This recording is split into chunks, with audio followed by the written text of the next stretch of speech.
Test 4. You will hear a number of different recordings, and you will have to answer questions on what you hear. There will be time for you to read the instructions and questions, and you will have a chance to check your work. All the recordings will be played once only. The test is in 4 sections. At the end of the test, you will be given 10 minutes to transfer your answers to an answer sheet. Now turn to Section 1. Section 1. You will hear a woman telephoning for information about a festival. First, you have some time to look at questions 1 to 7.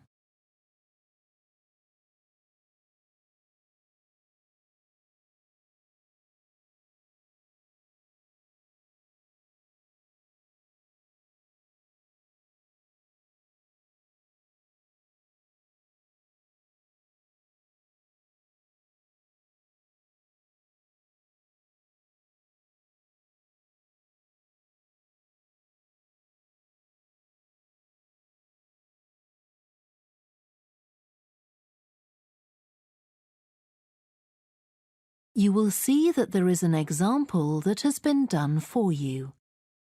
On this occasion only, the conversation relating to this will be played first. Good morning, Stretton Festival box office. How can I help you? Oh, hello. My family and I are on holiday in the area, and we've seen some posters about the festival this week. Could you tell me about some of the events, please? Of course. First of all, are there still tickets available for the jazz band on Saturday? There are, but only £15. The £12 seats have all been sold. The man says that tickets are available for £15, so 15 has been written in the space. Now we shall begin. You should answer the questions as you listen because you will not hear the recording a second time. Listen carefully and answer questions 1 to 7. Good morning, Stretton Festival box office. How can I help you? Oh, hello. My family and I are on holiday in the area, and we've seen some posters about the festival this week. Could you tell me about some of the events, please? Of course. First of all, are there still tickets available for the jazz band on Saturday? There are, but only £15. The £12 seats have all been sold. OK, and the venue is the school, isn't it? Yes, that's right. The secondary school. Make sure you don't go to the primary school by mistake. And there's an additional performer who isn't mentioned on the posters. Carolyn Hart is going to play with the band. Oh, I think I've heard her on the radio. Doesn't she play the oboe or flute or something? Yes, the flute. She usually plays with symphony orchestras, and apparently this is her first time with a jazz band. Well, I'd certainly like to hear her. Then the next thing I want to ask about is the duck races. I saw a poster beside a river. What are they exactly? Well, you buy a yellow plastic duck, or as many as you like. They're £1 each. And you write your name on each one. There'll be several races, depending on the number of ducks taking part. And John Stevens, a champion swimmer who lives locally, is going to start the races. All the ducks will be launched into the river at the back of the cinema. Then they'll float along the river for 500 metres, as far as the railway bridge. And are there any prizes? Yes. The first duck in each race to arrive at the finishing line wins its owner free tickets for the concert on the last night of the festival. You said you can buy a duck. I'm sure my children will both want one. They're on sale at a stall in the market. You can't miss it. It's got an enormous sign showing a couple of ducks. OK, I'll go there this afternoon. I remember walking past there yesterday. Now, could you tell me something about the flower show, please? Well, admission is free and the show is being held in Bythwaite Hall. Sorry, how do you spell that? Bythwaite.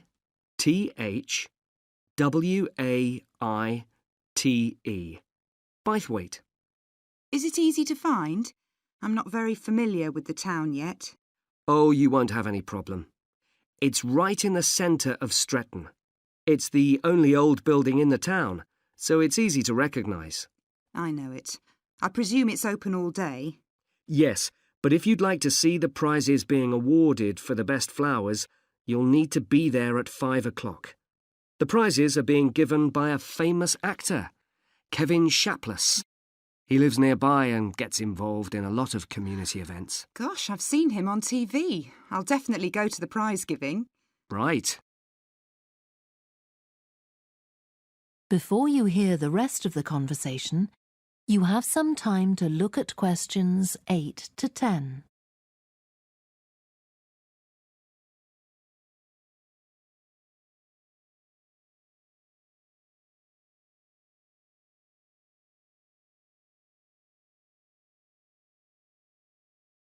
Now listen and answer questions 8 to 10. I've seen a list of plays that are being performed this week, and I'd like to know which are suitable for my children and which ones my husband and I might go to. How old are your children? 5 and 7. What about The Mystery of Muldoon? That's aimed at 5 to 10-year-olds. So if I take my children, I can expect them to enjoy it more than I do? I think so.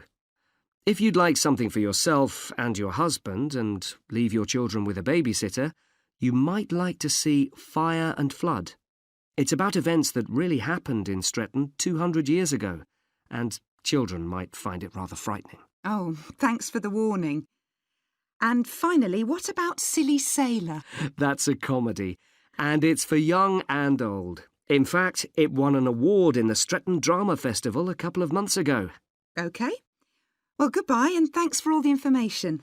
I'm looking forward to the festival. Goodbye. That is the end of section 1. You now have half a minute to check your answers.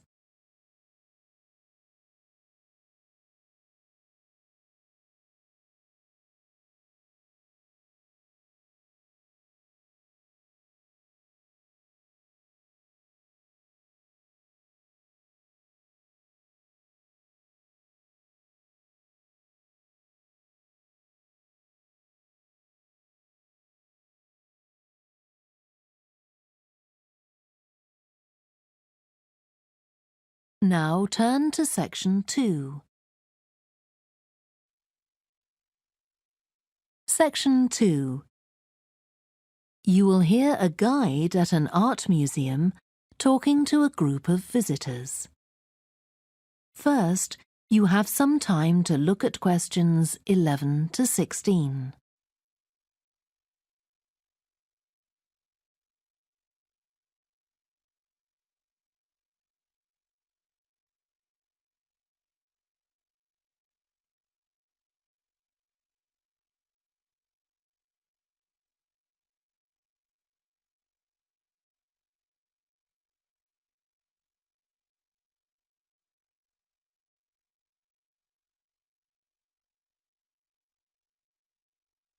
Now listen carefully and answer questions 11 to 16.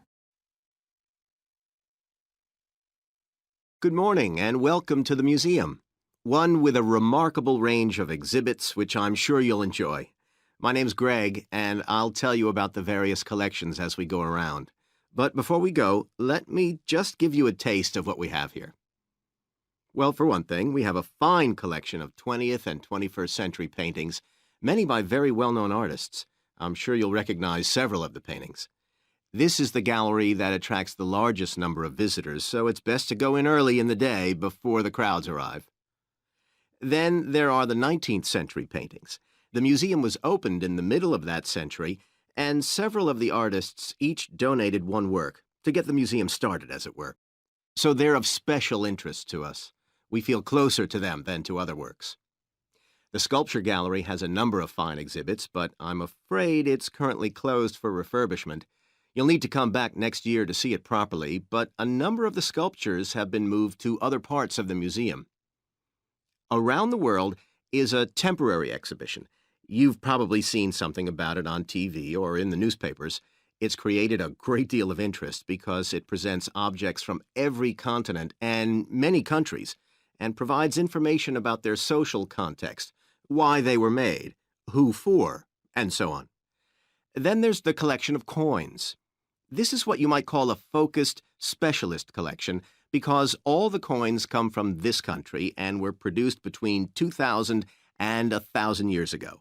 And many of them were discovered by ordinary people digging their gardens and donated to the museum. All our porcelain and glass was left to the museum by its founder when he died in 1878, and in the terms of his will, we're not allowed to add anything to that collection. He believed it was perfect in itself, and we don't see any reason to disagree. Before you hear the rest of the talk, you have some time to look at questions 17 to 20.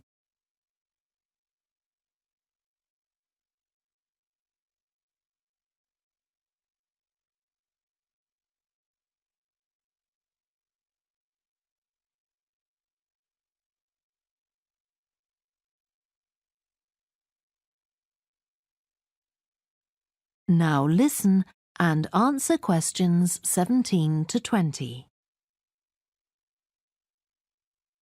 Okay, that was something about the collections, and now here's some more practical information, in case you need it. Most of the museum facilities are downstairs in the basement, so you go down the stairs here. When you reach the bottom of the stairs, you'll find yourself in a sitting area with comfortable chairs and sofas where you can have a rest before continuing your exploration of the museum. We have a very good restaurant which serves excellent food all day in a relaxing atmosphere. To reach it, when you get to the bottom of the stairs, go straight ahead to the far side of the sitting area, then turn right into the corridor. You'll see the door of the restaurant facing you. If you just want a snack or if you'd like to eat somewhere with facilities for children, we also have a cafe. When you reach the bottom of the stairs, you'll need to go straight ahead, turn right into the corridor, and the cafe is immediately on the right. And talking about children, there are baby-changing facilities downstairs. Cross the sitting area, continue straight ahead along the corridor on the left, and you and your baby will find the facilities on the left-hand side. The cloakroom, where you should leave coats, umbrellas, and any large bags, is on the left-hand side of the sitting area. It's through the last door before you come to the corridor.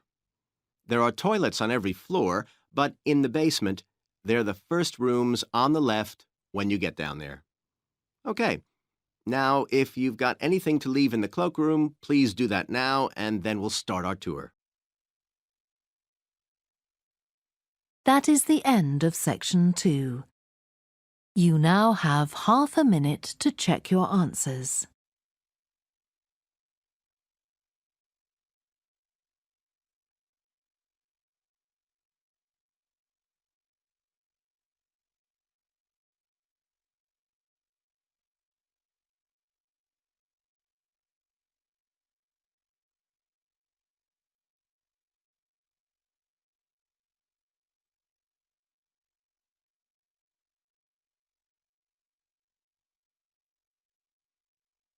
Now turn to section 3.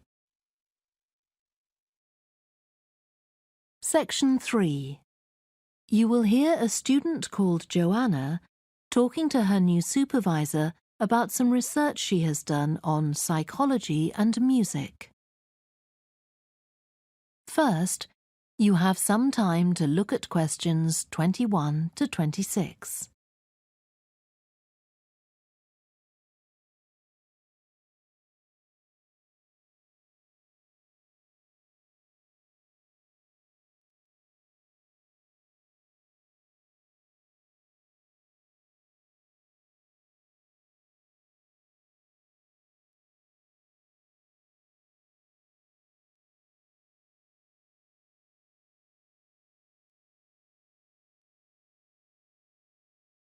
Now listen carefully and answer questions 21 to 26.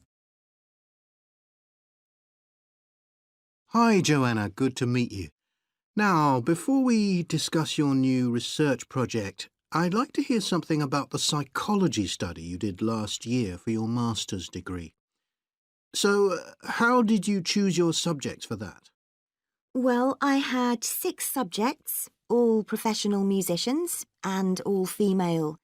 3 were violinists, and there was also a cello player and a pianist and a flute player. They were all very highly regarded in the music world, and they'd done quite extensive tours in different continents, and quite a few had won prizes and competitions as well. And they were quite young, weren't they? Yes, between 25 and 29. The mean was 27.8. I wasn't specifically looking for artists who'd produced recordings, but this is something that's just taken for granted these days, and they all had. Right. Now, you collected your data through telephone interviews, didn't you? Yes. I realised if I was going to interview leading musicians, it'd only be possible over the phone because they're so busy. I recorded them using a telephone recording adapter. I'd been worried about the quality, but it worked out all right. I managed at least a 30-minute interview with each subject, sometimes longer. Did doing it on the phone make it more stressful? I'd thought it might. It was all quite informal, though, and in fact they seemed very keen to talk. And I don't think using the phone meant I got less rich data. Rather the opposite, in fact. Interesting. And you were looking at how performers dress for concert performances? That's right. My research investigated the way players see their role as a musician and how this is linked to the type of clothing they decide to wear. But that focus didn't emerge immediately. When I started, I was more interested in trying to investigate the impact of what was worn on those listening, and also whether someone like a violinist might adopt a different style of clothing from, say, someone playing the flute or the trumpet. It's interesting that the choice of dress is up to the individual, isn't it? Yes, you'd expect there to be rules about it in orchestras, but that's quite rare. Before you hear the rest of the discussion, you have some time to look at questions 27 to 30.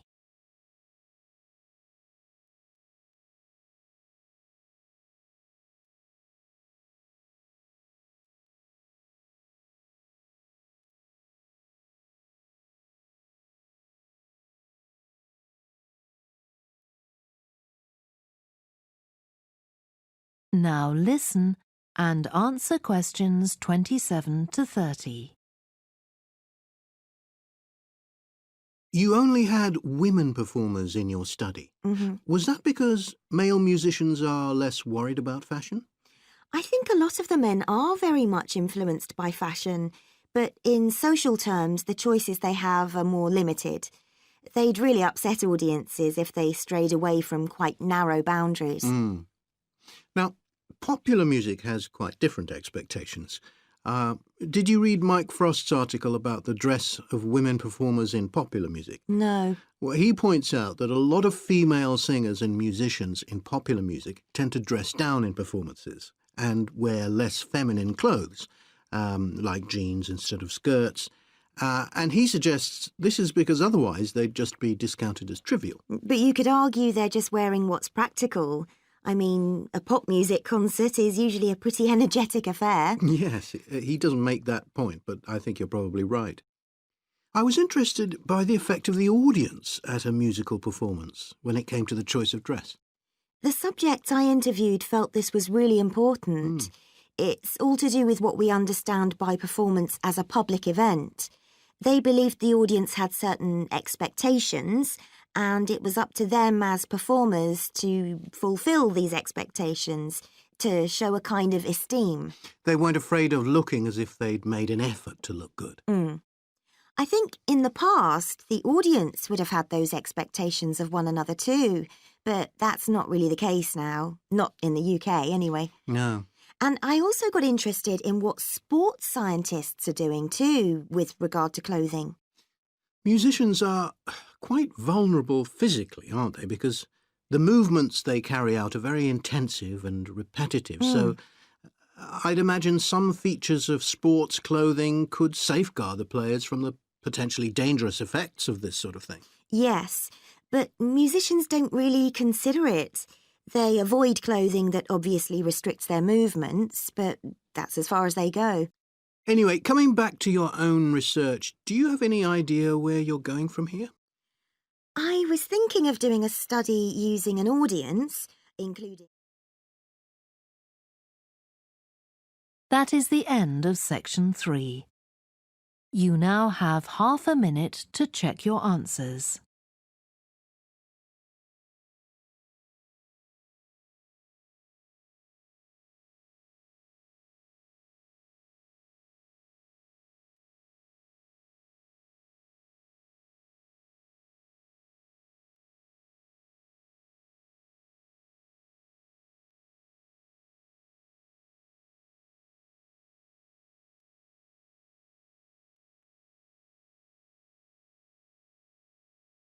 Now turn to section 4. Section 4. You will hear part of a lecture about a way of reducing the amount of carbon dioxide in the atmosphere. First, you have some time to look at questions 31 to 40.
Now listen carefully and answer questions 31 to 40.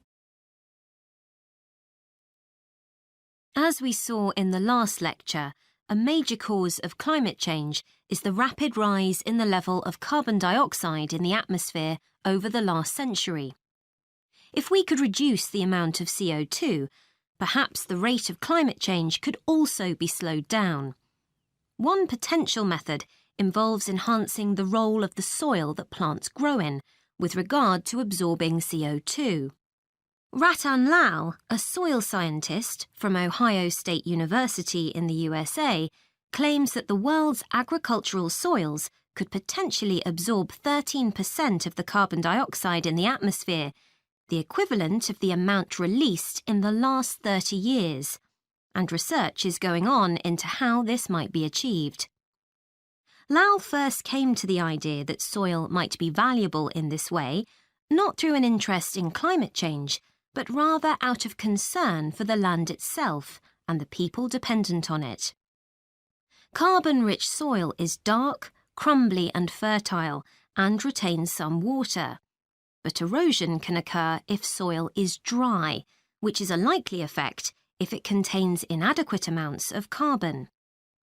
Erosion is of course bad for people trying to grow crops or breed animals on that terrain. In the 1970s and 80s, Lal was studying soils in Africa so devoid of organic matter that the ground had become extremely hard, like cement. There he met a pioneer in the study of global warming, who suggested that carbon from the soil had moved into the atmosphere. This is now looking increasingly likely. Let me explain. For millions of years, carbon dioxide levels in the atmosphere have been regulated, in part, by a natural partnership between plants and microbes, tiny organisms in the soil. Plants absorb CO2 from the air and transform it into sugars and other carbon-based substances. While a proportion of these carbon products remain in the plant, some transfer from the roots to fungi and soil microbes, which store the carbon in the soil. The invention of agriculture some 10,000 years ago disrupted these ancient soil-building processes and led to the loss of carbon from the soil. When humans started draining the natural topsoil and ploughing it up for planting, they exposed the buried carbon to oxygen. This created carbon dioxide and released it into the air. And in some places, grazing by domesticated animals has removed all vegetation, releasing carbon into the air. Tons of carbon have been stripped from the world's soils, where it's needed, and pumped into the atmosphere. So, what can be done? Researchers are now coming up with evidence that even modest changes to farming can significantly help to reduce the amount of carbon in the atmosphere. Some growers have already started using an approach known as regenerative agriculture. This aims to boost the fertility of soil and keep it moist through established practices. These include keeping fields planted all year round and increasing the variety of plants being grown. Strategies like these can significantly increase the amount of carbon stored in the soil, so agricultural researchers are now building a case for their use in combating climate change.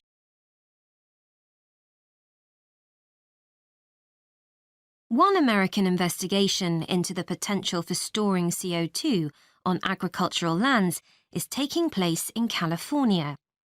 Soil scientist Wendy Silver of the University of California, Berkeley, is conducting a first-of-its-kind study on a large cattle farm in the state. She and her students are testing the effects on carbon storage of the compost that is created from waste, both agricultural, including manure and corn stalks, and waste produced in gardens, such as leaves, branches, and lawn trimmings. In Australia, soil ecologist Christine Jones is testing another promising soil enrichment strategy. Jones and 12 farmers are working to build up soil carbon by cultivating grasses that stay green all year round. Like composting, the approach has already been proved experimentally. Jones now hopes to show that it can be applied on working farms and that the resulting carbon capture can be accurately measured. It's hoped in the future that projects such as these will demonstrate the role that farmers and other land managers can play in reducing the harmful effects of greenhouse gases. For example, in countries like the United States, where most farming operations use large applications of fertilizer, changing such long-standing habits will require a change of system. Ratan Lal argues that farmers should receive payment, not just for the corn or beef they produce, but also for the carbon they can store in their soil. Another study being carried out. That is the end of section 4. You now have half a minute to check your answers.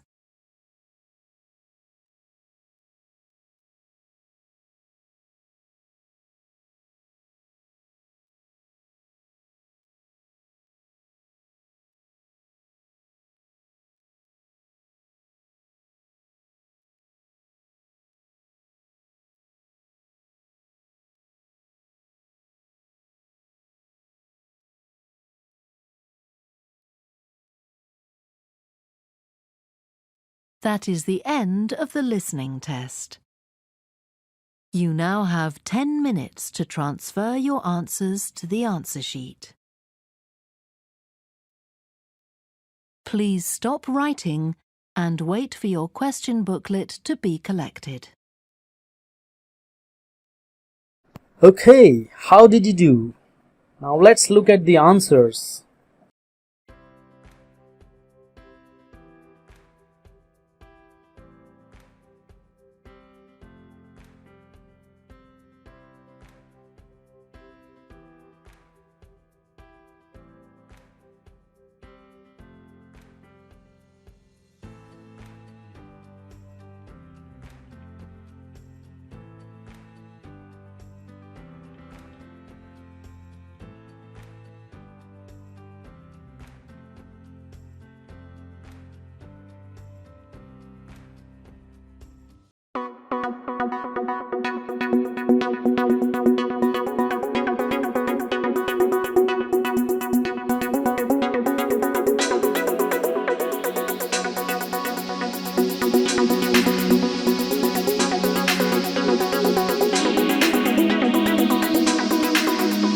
Now let's match it with the band score. If you got 9 to 15, you can mark your band score as 4. If it is 16 to 22, you can mark it as band 5. If you have received 23 to 29, it's band 6. You are doing good. Just work harder. If you have scored 30 to 34, it is an excellent score of band 7. If you got 35 to 38, amazing score of band 8. If you got 39 or 40, you are native. Congratulations. So thank you very much for attempting the test. I hope you did well. And please do not forget to share, like and subscribe to our channel. And please do not forget to share and like this video if it has helped you. Moreover, subscribe to continue getting the notifications and be prepared for the actual test with us. Thank you.